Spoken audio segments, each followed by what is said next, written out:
बालक के सर पे गुरु हाथ रहे तेरा। गुरु ऐसे विनय दे दे, गुणगान करूं तेरा। इस बालक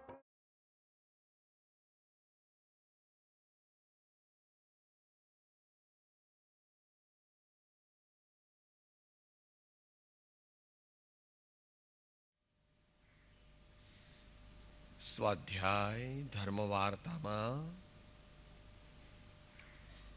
શ્રીમદ રાજચંદ્ર વચનામૃત પૃષ્ઠ સંખ્યા 710.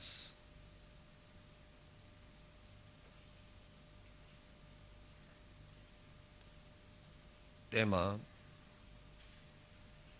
નીચેથી ત્રીજો પેરેગ્રાફ ચાલે છે.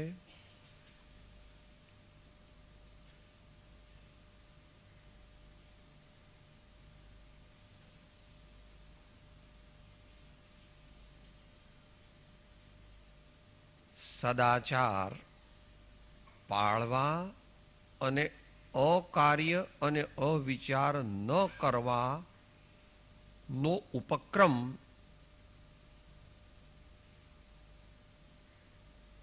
સેવવાની આજ્ઞા છે, અને જો ન સેવીએ તો શું ગેરલાભ થાય છે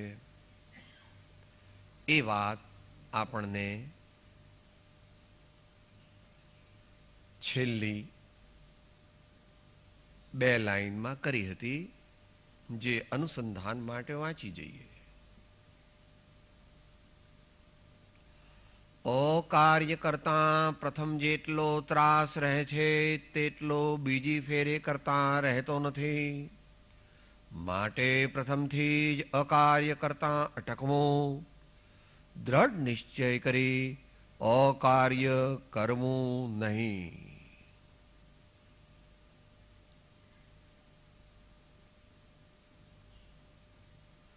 ચારિત્રની આરાધનાની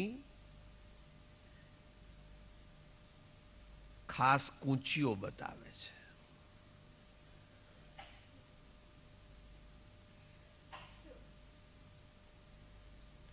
આપણા પોતાનો પણ અનુભવ છે, અને જનરલી બધાનો અનુભવ હોય છે. ચોર જ્યારે પહેલી વાર ચોરી કરવા જાય ત્યારે ધડધડ ધડધડ બહુ થાય કે આ મારે કરવા જેવું, કોઈ મને જોઈ જશે. અંદરથી પણ અવાજ આવે છે કે આ કોઈકની વસ્તુ લઈ જઉં છું, ઉપાડી જઉં છું, એ બરાબર નથી. બીજી વાર એનાથી ઓછો જીવ બળે છે, ત્રીજી વાર એનાથી ઓછો બળે છે, પછી રીઢો ગુનેગાર થઈ જાય છે. એ રીઢો ગુનેગાર થઈ જાય છે. અહીંયા મોક્ષ માર્ગની વાત કરે છે. અહીંયા મોક્ષ માર્ગની વાત કરે છે. ન કરવા યોગ્ય આપણે કાર્ય કરીએ ત્યારે પહેલા તો આત્મામાંથી રેઝિસ્ટન્સ આવે છે. This is unfair, this is unfit, this is unworthy, this is distressing. આલોક પરલોકમાં આમ કરવાથી મને નુકસાન છે, એવો અંતરાત્માનો અવાજ આવે છે. પરંતુ જીવ કુસંસ્કારવશ આત્માના અવાજને દબાવી દે છે, અથવા દબાઈ જાય છે, અને પછી કઈક વખતે આપણે અંતમાં કીધું હતું કે ચારિત્ર કેવું છે? કાચના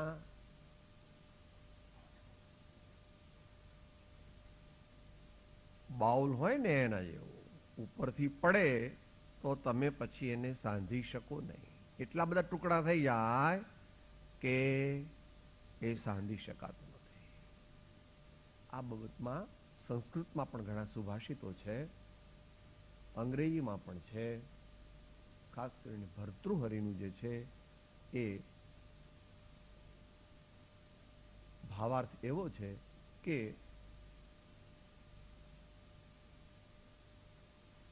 એકવાર હિમાલયથી નીકળી ગંગા, હિમાલયમાંથી બહાર નીકળી એટલે એ કાવ્યત્વનો અંશ છે. પડતી પડતી પડતી પડતી પડતી પડતી છેક દરિયામાં જઈને ખારી બની ગઈ. આટલા ઉત્તુંગ ગંગોત્રી આદિ શિખરો પરથી નીકળી અને પડતી પડતી પડતી નીચે નીચે નીચે જતી જતી જતી જતી જતી જતી જતી જતી એને તો રૂપક છે. એણે વચ્ચે ઘણાનો ઉપકાર કર્યો એ બધી વાત પણ બરાબર છે, પણ આપણે અત્યારે આ અપેક્ષા એ સમજીએ છીએ. 22 પગથિયા હોય અને આપણે 1 કે 2 પગથિયા ચૂકી જઈએ તો શું થાય? સાહેબ આવું બોલતા નહીં ભાઈ સાહેબ. માં 2, 3, 4 ફ્રેક્ચર થઈ જાય ને 4-6 મહિનાનો ખાટલો થાય, માથું ફૂટી જાય ને પગ તૂટી જાય ને હાથ તૂટી જાય. 1-2 જ પગથિયા ચૂક્યા છો, પણ 1-2 પગથિયા ચૂકવાથી બાકીના 20 પણ ચૂકી ગયા ને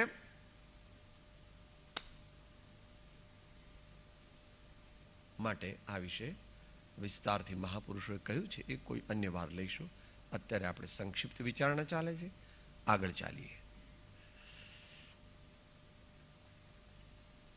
સત્પુરુષો ઉપકાર અર્થે જે ઉપદેશ કરે છે તે શ્રવણ કરે ને વિચારે તો જીવના દોષો અવશ્ય ઘટે.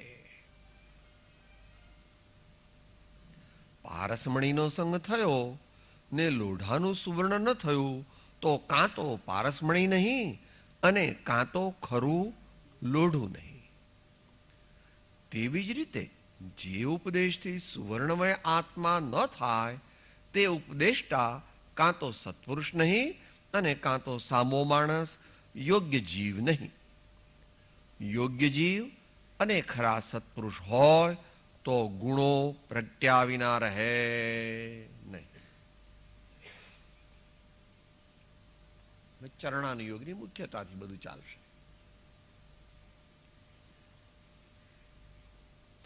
સત્પુરુષો ઉપકાર અર્થે જે ઉપદેશ કરે છે તે શ્રવણ કરે.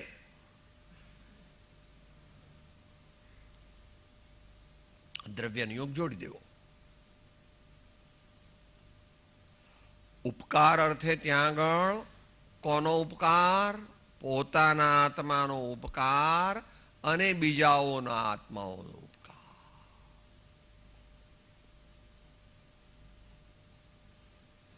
આચાર્ય ભગવંતોએ શાસ્ત્રો લખ્યા એ આપણા માટે લખ્યા છે એમ કહેવાય, પરંતુ આપણા માટે જ એકલા લખ્યા નથી.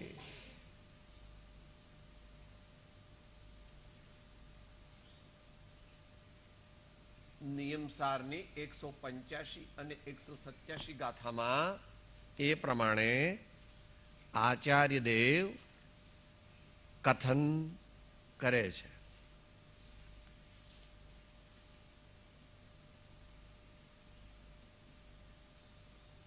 અલૌકિક છે, સાંભળવું, વિચારવું. પહેલા વ્યવહારથી કહે છે.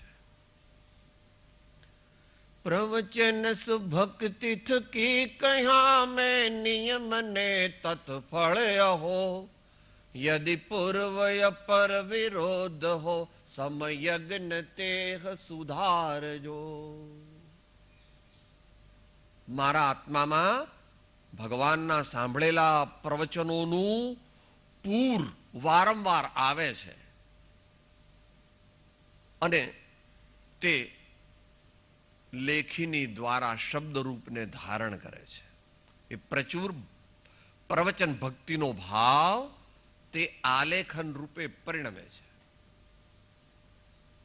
છતાં હું સર્વજ્ઞ નથી, માટે ક્યાંક મારી ભૂલ થઈ જાય તો મારાથી વિશેષ જે આત્માના જાણનાર હોય અને શાસ્ત્રના જાણનાર હોય તે ખોટા પદ ઉપર ચોકડી મૂકજો અને સાચા પદની રચના કરજો.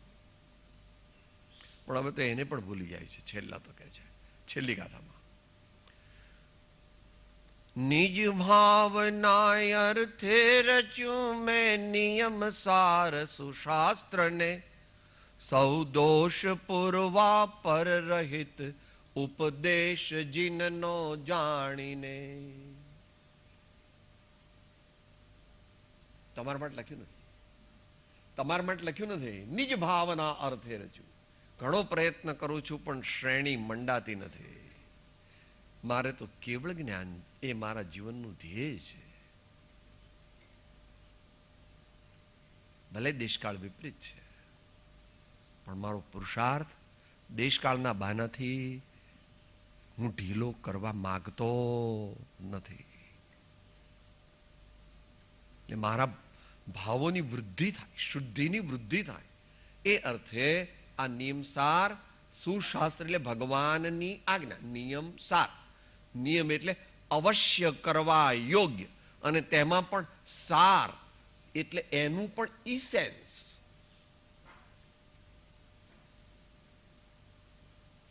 જે કરવા યોગ્ય ખાસ છે તે, અને તેમાં પણ એનું ઇસેન્સ, એ મેં આમાં લખ્યું છે. ક્યારે? મારા સ્વામીના ઉપદેશને રૂઢી રીતે આત્મસાત કરીને, મારા સ્વામીના રૂડા ઉપદેશને યથાર્થપણે આત્મસાત કરીને પછી લખ્યું છે.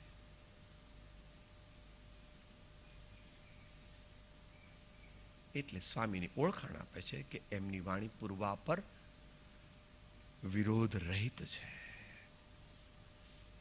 ભગવાનની વાણીનો, ભગવાનની વાણીનું અપૂર્વ ચિહ્ન છે.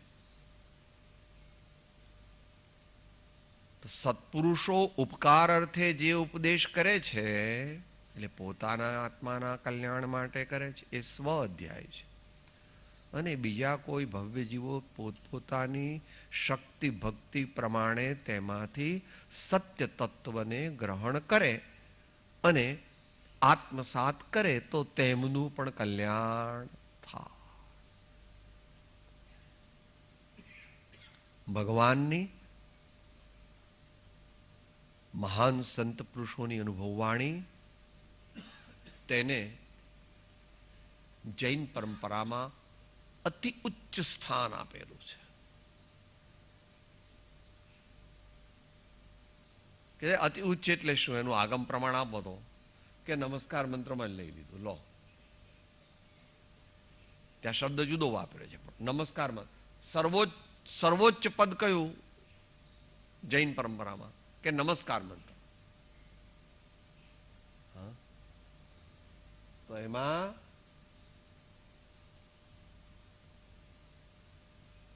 પાંચ પદ કીધા, અને પછી દીક્ષા લે ત્યારે શું કહે છે? અરિહંતે શરણં પવજ્જામિ, સિદ્ધે શરણં પવજ્જામિ, સાહુ શરણં પવજ્જામિ, કેવલી પ્રણતો ધમ્મમ શરણં પવજ્જામિ. એ ભગવાને કહેલો ધર્મ કહો કે ભગવાને કહેલું ઉપદેશ દિવ્ય વચનો કહો, એનું શરણ લે છે. વળી શ્રાવકો અને મુનિઓ બંને, શ્રાવકો હોય તો દ્રવ્ય અને ભાવ પૂજા કરે, મુનિઓ હોય તો ભાવ પૂજા એકલી કરે. ભગવાનની પૂજા કરવી, ગુરુની પૂજા કરવી અને શાસ્ત્રની પૂજા કરવી, એવી જ્ઞાનીઓની આજ્ઞા છે. એટલે આપણે બધી પૂજા લઈ, જેમાં દેવ શાસ્ત્ર ગુરુ તીન, દેવ શાસ્ત્ર ગુરુ તીન માટે ભગવાનની વાણી કેટલી અગત્યની છે એ આપણે અંતરમાં સમજવું, વિચારવું જોઈએ.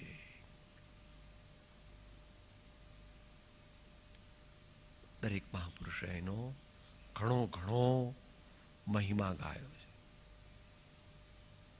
વચનામૃતમાં કહે છે, સિંહ એની શૈલી જ્યાં આત્માને વિકારમય થવાનો અનંતાંશ પણ રહ્યો નથી. તેવા શુદ્ધ સ્ફટિક ચંદ્રથી પણ ઉજ્જવળ ભગવાન તીર્થંકરના વચનને અમે ફરી ફરી નમસ્કાર કરીએ છીએ.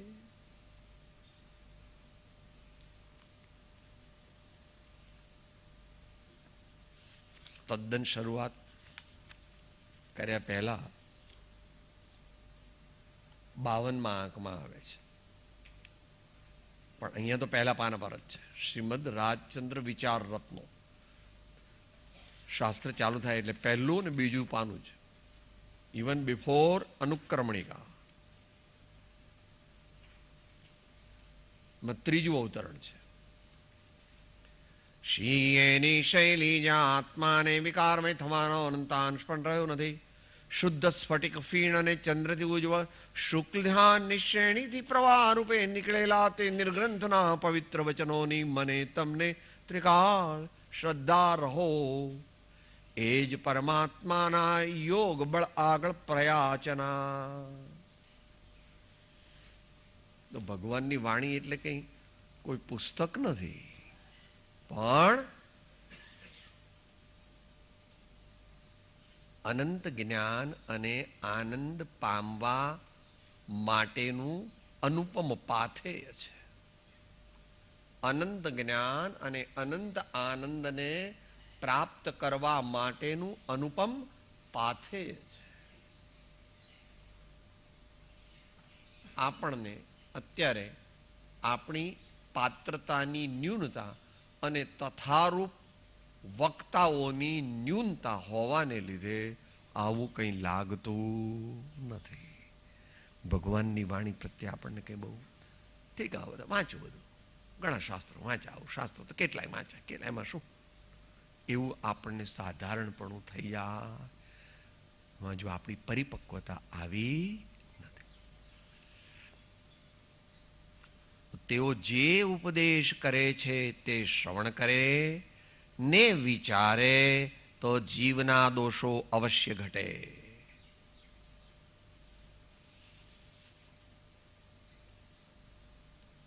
આધ્યાત્મિક શાસ્ત્રોમાં જ્યાં વિચારે એમ શબ્દ આવે ત્યાં આગળ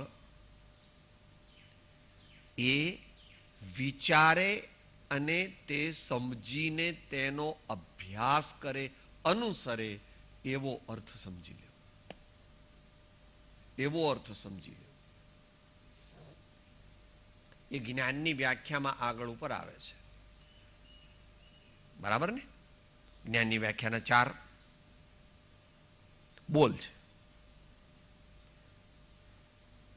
જેનાથી વૃત્તિ બાહ્યમાં જતી અટકે, સંસાર પરથી ખરેખર પ્રીતિ ઘટે, સાચાને સાચું જાણે, જેના વડે આત્મામાં એટલે આપણામાં ગુણ પ્રગટે, તેનું નામ જ્ઞાન, તેનું નામ વિચાર સાચો.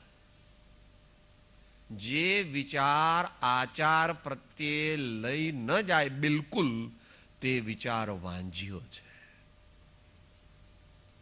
એને ભગવાન અને જ્ઞાની પુરુષો અભિનંદતા નથી, એને સાચો વિચાર કહેતા પણ નથી. એ વિશે પણ વચનામૃત છે. અત્યારે સમયની મર્યાદામાં કોઈને આગમ પ્રમાણ જોઈતું હોય તો સમયસારની 73મી ગાથાની ટીકા વાંચો. ત્યાં ભેદ જ્ઞાન કોને થયું કહેવાય, ભેદ જ્ઞાન કોને થયું કહેવાય, એનો અતિ વિસ્તૃત અને વિદ્વદ ભોગ્ય શૈલીમાં આચાર્ય ભગવાને નિરૂપણ કર્યું છે. અત્યારે આપણે લેતા નથી, કોઈ અભ્યાસીને વાંચવું હોય તો ત્યાંથી વાંચી શકે. તો શ્રવણ કરે ને વિચારે અને સમજીને પોતાના જીવનમાં અભ્યાસ કરે, એમ એનો અર્થ છે. નિશ્ચય નહીં તો જીવના દોષો અવશ્ય ઘટે. કે તમે અર્થ કર્યો એનું લોજિક શું? દોષ ઘટ્યા તે દોષ ઘટવા તે ચારિત્ર ગુણની પર્યાય છે. દોષ મટવા ને ઘટવા એ ચારિત્ર ગુણની પર્યાય, સમજવું તે જ્ઞાન ગુણની પર્યાય છે. દોષ ઘટવા તે ચારિત્ર ગુણની પર્યાય છે. અને જે સાંભળ્યું તેની અંતરમાં શ્રદ્ધા થવી સાચી, એ દર્શન ગુણની અથવા શ્રદ્ધા ગુણની પર્યાય છે.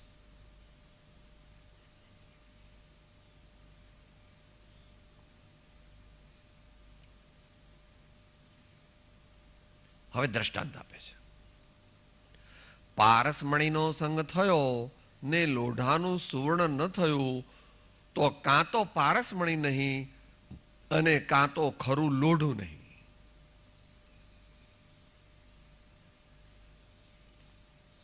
દ્રષ્ટાંતથી સમજાવવા માંગે છે. આની વચ્ચે એક કથાનક આવે છે સમજવા માટે.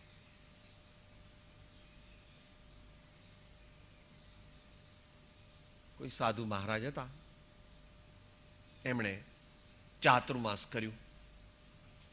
પ્રાય પહેલાના જમાનામાં ગામથી થોડે દૂર ચાતુર્માસ કરે. કોઈ શ્રાવક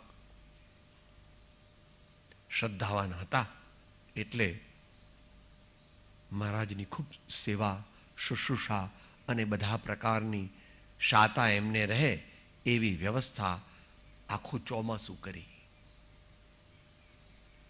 પછી ચોમાસું પૂરું થયું અને વિહારનો સમય થયો એટલે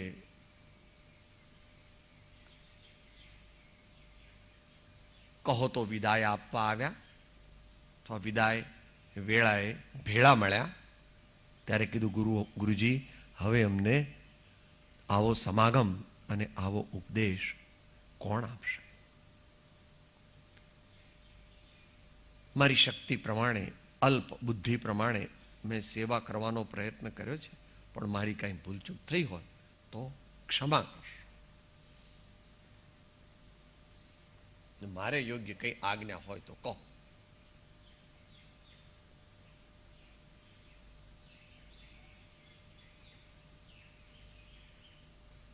મહારાજે આગળથી પૂછી રાખેલું કે ભાઈ આ શ્રાવકને ઘરની જવાબદારી ઘણી વધારે છે અને પરિસ્થિતિ સામાન્ય છે. એટલે કીધું કે ઉપર છાજલી છે ત્યાં એક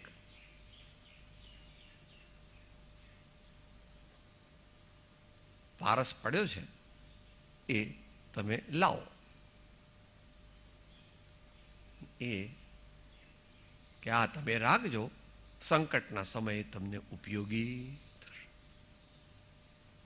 એમ કહીને મહારાજ તો વિદાય લઈ લીધી.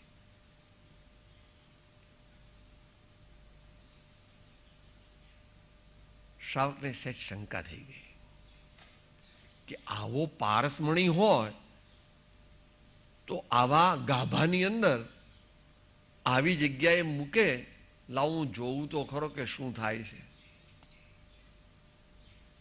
એટલે એણે કોઈ જૂની લોખંડની ડબ્બી હતી એને આમ અડાડ્યું તો કઈ સોનું બોનું થયું નહીં. ને મનમાં વિકલ્પ થયો કે મહારાજ ખરેખર સાચા હશે કે કેમ. કાળાંતરે મહારાજ વળી પાછા એ નગરમાં આવ્યા ત્યારે પેલું યાદ રહી ગયેલું એટલે એમણે મહારાજને વાત કરી કે આપે કહ્યું તું પણ એવું કંઈ થયું નહીં. કે જા બેટા લઈ જાઓ.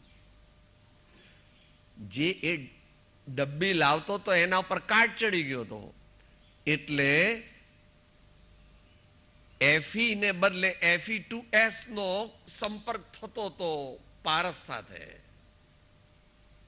કાટ અડતો હતો અને ડબ્બી અડતી, કારણ કે એટલું કાટ ચડી ગયો હતો બધો. કે બેટા જાઓ, એક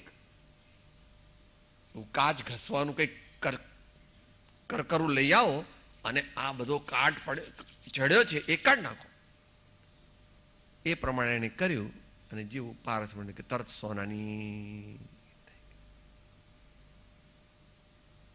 આ આપણી વાત ચાલે છે, આ આપણી વાત ચાલે છે.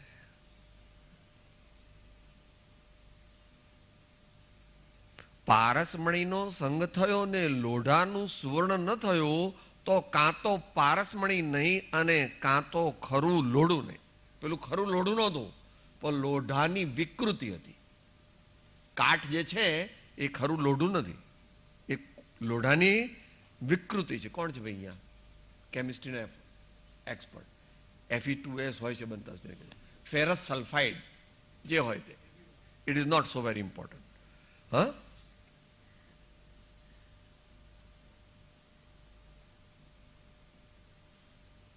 જ્યાં સુધી આપણામાં વિવિધ પ્રકારના દોષો હોય ત્યાં સુધી સત્પુરુષનો બોધ આપણને પરિણમી શકે નહીં. થોડા થોડા દોષો કાઢીએ તો થોડો થોડો બોધ પરિણમે, પછી વધારે દોષો કાઢીએ તો વધારે બોધ પરિણમે.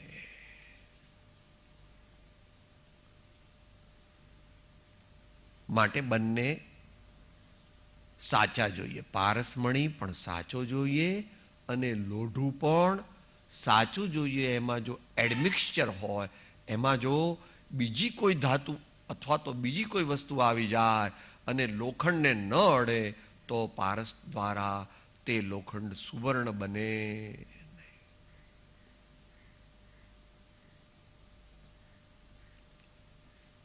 આ માટે આત્મસિદ્ધિની ગાથા લીધી ત્યાં. દર્શન એવી જ્યાં સુધી જીવ લહે નહીં જોગ, મોક્ષ માર્ગ પામે નહીં મટે ન અંતર રોગ.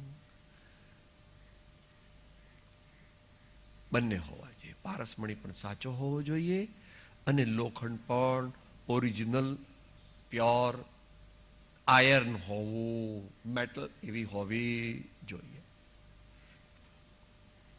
તેવી જ રીતે જે ઉપદેશથી સુવર્ણમય આત્મા ન થાય તે ઉપદેશતા કાં તો સત્પુરુષ નહીં અને કાં તો સામો માણસ, યોગ્ય જીવ નહીં.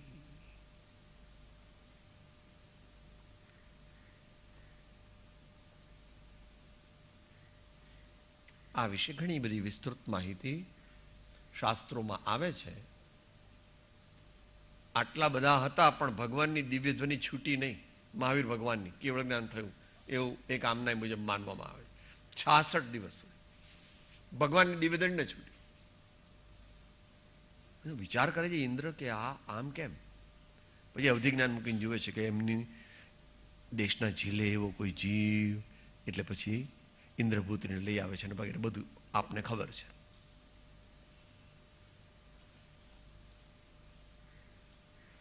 તો સુપાત્ર જીવ અને સત્પુરુષનો યોગ થાય તો અવશ્ય કાર્ય થાય, પણ એમાં પણ એક શરત જાણવી, પ્રક્રિયા છે. સાધકની સુધારણા તે માત્ર ઇવેન્ટ નથી, પ્રક્રિયા છે. માટે એટલો વખત ધીરજ રાખવી જોઈએ, ધીરજ રાખવી જોઈએ, પ્રયત્ન ચાલુ રાખવો જોઈએ.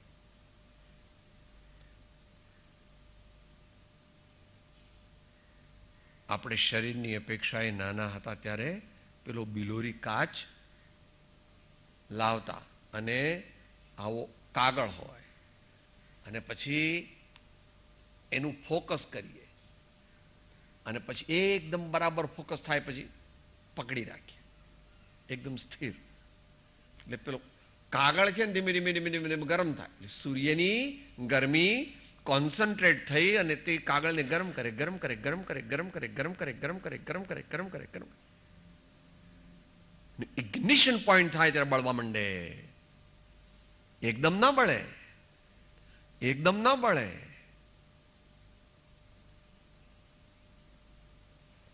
ગૌતમ સ્વામીને પણ વાર લાગી હતી. થોડું માન તો ગળ્યું માનસ્તંભના દર્શનથી. પણ પાછા પ્રશ્ન પૂછે છે. નામ દઈને બોલાવે તો હજુ શ્રદ્ધા થતી નથી કે મને તો બધા જાણે, આ બાવો ના જાણે. હા,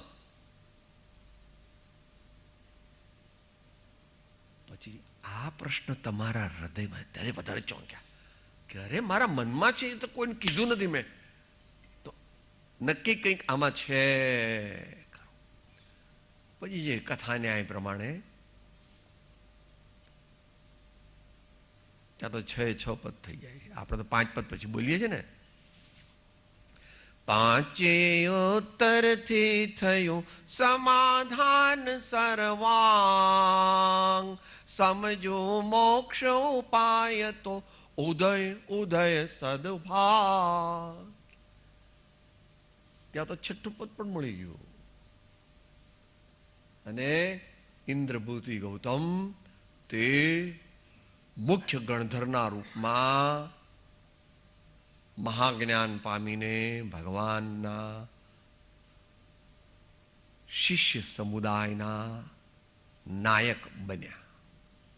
એટલી બધી ઘણી બધી યોગ્યતાઓ બધી ઘણી બધી હતી જ પહેલેથી, પણ જેમ બાહુબલી સ્વામીને પણ વાર લાગી હતી ને, પેલું 1 વર્ષ થઈ ગયું ને, કેવળ જ્ઞાન ન પ્રગટ્યું. કથાનું યોગથી સમજવો, પણ એની પાછળનો સિદ્ધાંત સમજવો. એ કહે છે જે ઉપદેશથી સુવર્ણમય આત્મા ન થાય. આપણો આત્મા સુવર્ણમય થાય એટલે શું થાય? જળ બની જાય. સુવર્ણ તો જળ છે. આપણો આત્મા સુવર્ણ બને એટલે ક્ષમા, વિનય, સરળતા, સંતોષ.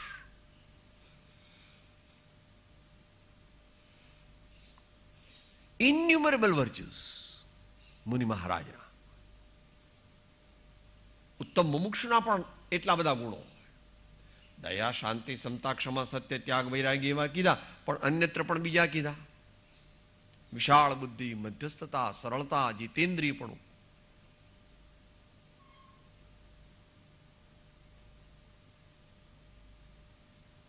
ઉત્તમ સાત્વિક ગુણોનો સંચય પ્રકર્ષતાથી થાય ત્યારે આત્મબોધ પરિણામ પામે છે. બેનશ્રીએ પેલું લીધું હતું સત્પાત્રતાનું, ક્ષેત્રજ્ઞ યોગના માધ્યમથી. બરાબર ને ભાઈ?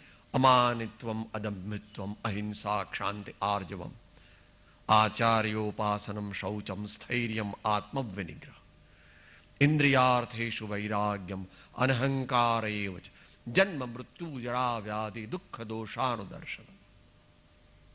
કૃષ્ણ ભગવાને ગીતામાં કયો જીવ બોધને લાયક છે એ માટે બધા. આવો જે જીવ ન હોય તેને ગમે તેટલો બોધ લાગે.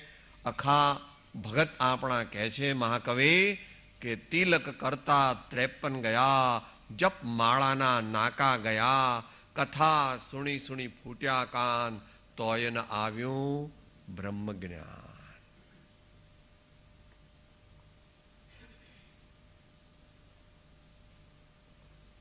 ઘણી જાગૃતિ, ઘણી પ્રમાણિકતા, ઘણી શ્રદ્ધા, ઘણી ધીરજ, ઘણા ગુણો આપણા જીવનમાં આવે ત્યારે આત્મજ્ઞાન પ્રગટે છે.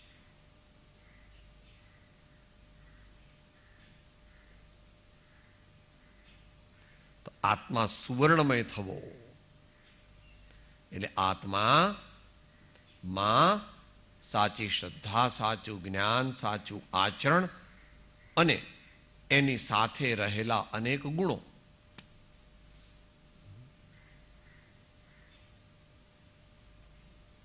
અધ્યાત્મમાં ટૂંકમાં કથન કરે આચાર્ય મહારાજ સમયસરમાં એમ કે સમ્યક દ્રષ્ટે ભવતિ નિયતમ જ્ઞાન વૈરાગ્ય શક્તિ. તો જ્ઞાન ને વૈરાગ્ય બે જ હોય. એને માટે સિદ્ધાંતમાં જવું પડે. અધ્યાત્મમાં બધું ન કે. એટલે આચાર્ય સંવતભદ્ર દેવ કહે છે 8 પ્રકારના અભિમાનના ચૂરા થઈ જાય. શંકા, કાંક્ષા, વિચિકિત્સા આદિ દોષો નષ્ટ થઈ જાય. 6 પ્રકારના બીજા દોષો અનાયતન આદિ જતા રહે અને 3 પ્રકારની મૂઢતા પણ નાશ પામે.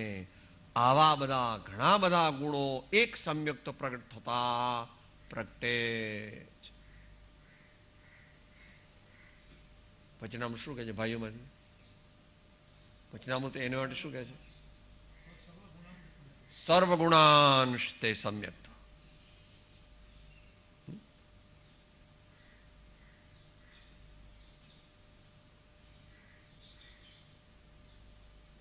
સર્વગુણાંશ તે સમ્યક્ત.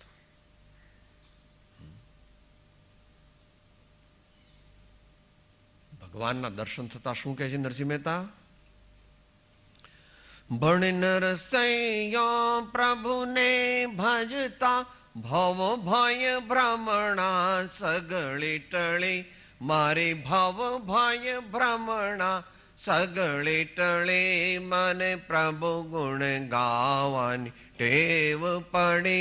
મને હરે ગુણ ગાવાની ટેવ પડે.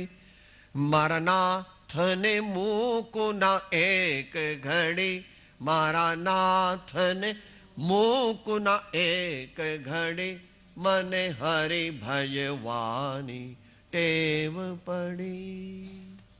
ભક્તિ માર્ગ, ભક્તિ માર્ગ, માર્ગ ગમે તે હોય, અંદરમાં શું છે? ભાવોની શુદ્ધિ.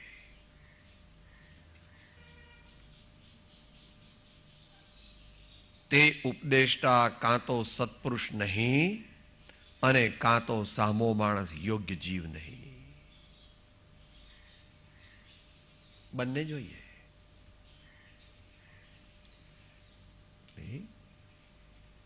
મહાવીર ભગવાનના શિષ્ય આપણી જાતને માનવા અને શાસ્ત્રોના ઝઘડા કરવા એ બે નો મેળ બેસતો.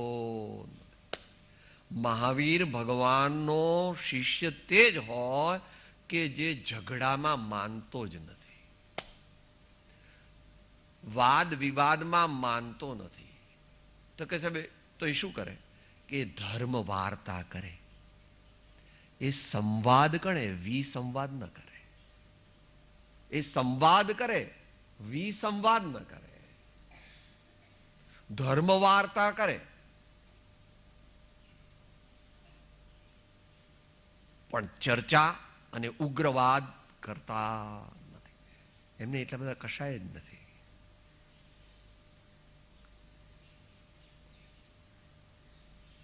હા, પોતે એમ કહે હું આપની સાથે સંમત થતો નથી,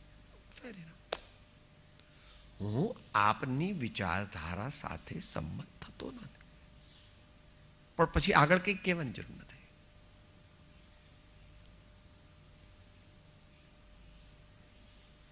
વર્તમાન કાળમાં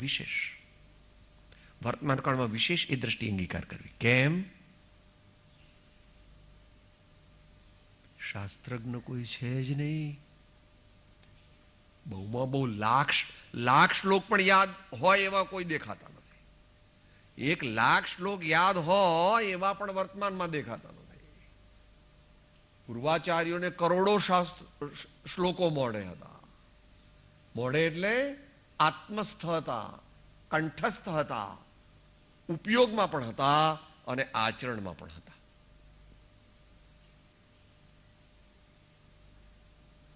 કેટલામો શ્લોક આત્માનુશાસનનો? ત્યાંથી વાંચી લેવો. 17 ગણાવ્યા છે મુખ્ય, પણ ઉપલક્ષ્યથી જાણી લેવા બીજા. આત્માનુશાસન શ્લોક સંખ્યા 5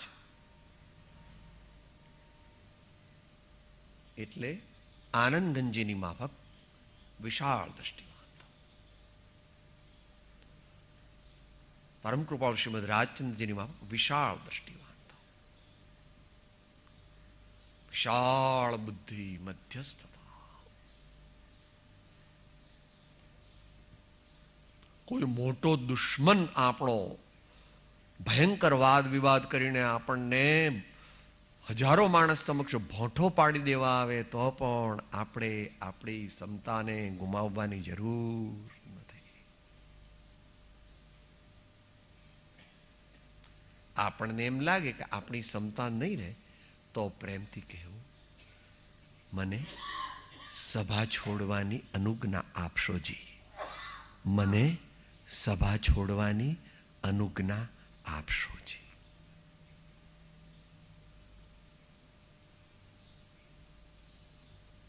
અલૌકિક છે. મહાપુરુષોનું ચરિત્ર અલૌકિક છે. માટે જે એમને જાણે છે તે એમના જેવા થાય છે. જે એમને ખરેખર જાણે છે તે એમના જેવા થાય છે. પત્રાંક 194. જાણીને સેવે છે ત્યાં એમ લીધું છે. 259, પેજ 259. બધાને મળે જ છે લગભગ. 194મો પત્રાંક, 259મું પાનું, મુખ્ય મોટો પેરેગ્રાફ. ભાવ પ્રતિબદ્ધતાથી નિરંતર વિચરે છે એવા જ્ઞાની પુરુષના ચરણારવિંદ. હવે જરા પ્રોવિઝન થોડુંક મોટું મૂકે છે.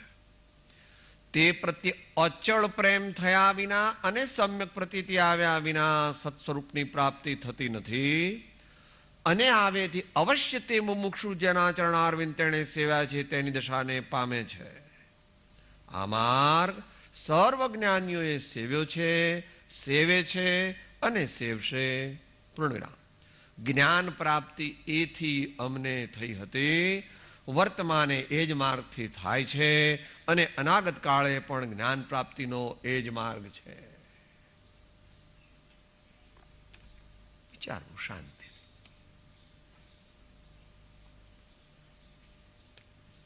તે ઉપદેષ્ટા કાં તો સત્પુરુષ નહીં અને કાં તો સામો માણસ યોગ્ય જીવ નહીં.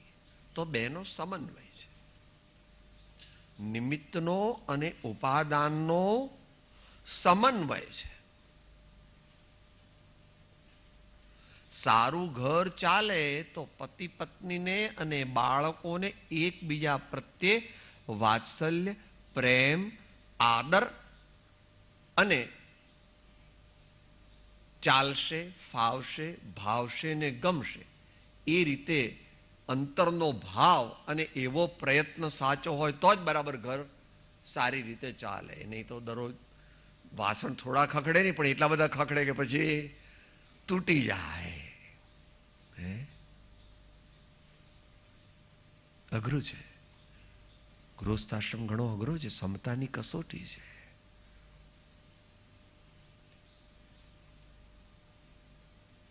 સમાપ્તિ અવસર નજીક એ બોલીશું હમણાં આપણે. યોગ્ય જીવ અને ખરા સત્પુરુષ હોય તો ગુણો પ્રગટ્યા વિના રહે નહીં. બંને જોઈએ. યોગ્ય જીવ એટલા માટે મતાર્થી લક્ષણ પહેલા છોડાવે છે. ત્યાં સુધી બોધ આપતા નથી. 6 પદ કોને કહેવાના? 6 પદનો પત્ર કોના પર લખાયો છે? લઘુરાજ સ્વામી પર લખાયેલો છે. એમણે પોતાનું વ્યવહારિક રીતે બધું છોડી દીધું હતું, પાછો બધું છોડી દીધું. એક લગન. અને આત્મસિદ્ધિ કોને કીધી? આત્માર્થીને કીધી. દરેક માટે આત્મસિદ્ધિ નથી. આત્મસિદ્ધિ ભલે દરેક કરે, પણ એનાથી મોક્ષરૂપી ફળ એને ન થાય.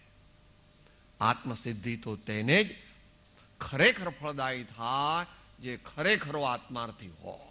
એવી સ્પષ્ટ આજ્ઞા છે. મતાર્થીના લક્ષણ છોડો અને આત્માર્થીના લક્ષણથી પોતાની જાતને સુસજ્જ કરો, એમ કહે છે. આ એસ્ટ્રોનોટ જાય છે ને ભાઈ સ્પેસમાં, તો આપણી માફક જતા હશે. અથવા આતંકવાદીઓ ભલે તો એમને એવી જાતના આતંકવાદી કેટલું બધું પહેર્યું હોય અંદરમાં. એમ મોક્ષ લેવા જવું હોય તો, એટલે રત્નત્રય ધર્મ લેવા જવો હોય તો ખેલ છે ખાંડા કેરી, વચનમાં રાખે વિશ્વાસ રહે. શીલવંત સાધુને વારે વારે નમીએ પાનબાઈ, જેના બદલે નહીં વર્તમાન રે. આવી આપણી તૈયારી ન હોય તો પરમાર્થ ધર્મ પામવાની ઈચ્છા પણ, ભાવના પણ છોડી દેવી. કારણ કે અસંભવને તું સંભવ કરવા માગે, જે બની શકવાનું. તો પોતાને પણ પોતાની જાતે આત્મજ્ઞાન નથી થયું. જ્ઞાન પ્રાપ્તિ તેથી અમને થઈ હતી. પૂર્વની વાત ચાલે છે, આ ભાવની વાત ન ચાલતી. આ લખે છે ત્યારે પણ હજુ નિશ્ચયથી આત્મજ્ઞાન પ્રગટ્યું નથી. 46 ચાલે છે, કેટલા 45 કે 46 જે હોય થઈ હતી એની વાત ચાલે છે. તો આપણે વાત ચાલતી હતી સમન્વય, શાંતિ, સમાધાન. જેટલું સમાધાન થઈ શકે તેટલું. Everyone has right to differ, but that's a difference of opinion. There is no personal grudge or personal dislike for a particular person. ઘરમાં પણ સારી રીતે ચાલવું હોય તો એ રીતે કરવું. એમ સંતો સાદી ભાષામાં કહે છે કે અંતમંગલ બોલીએ, એને આવડે છે બધાને જોડાવવું હોય તો જોડાઈ શકે છે. ઘરના સૌએ સંપી રહેતા, એક બીજાને દોષ ન દેતા. ઘરના સૌએ સંપી રહેતા, એક બીજાને દોષ ન દેતા. નાના મોટા સૌએ સમાન, એ ઘર આવે છે ભગવાન. જેના ઘરમાં ભક્તિ ગાન, તે ઘર આવે છે ભગવાન. જ્યાં છે સંત તણા સન્માન, એ ઘર આવે છે ભગવાન. એ ઘટ પ્રગટે આત્મ જ્ઞાન, એ ઘટ પ્રગટે આત્મ જ્ઞાન. સદગુરુને પરમ કૃપાળોને ત્રિલોકનાથ કી, સબ સંતન કી જય. આનંદ. ઓમ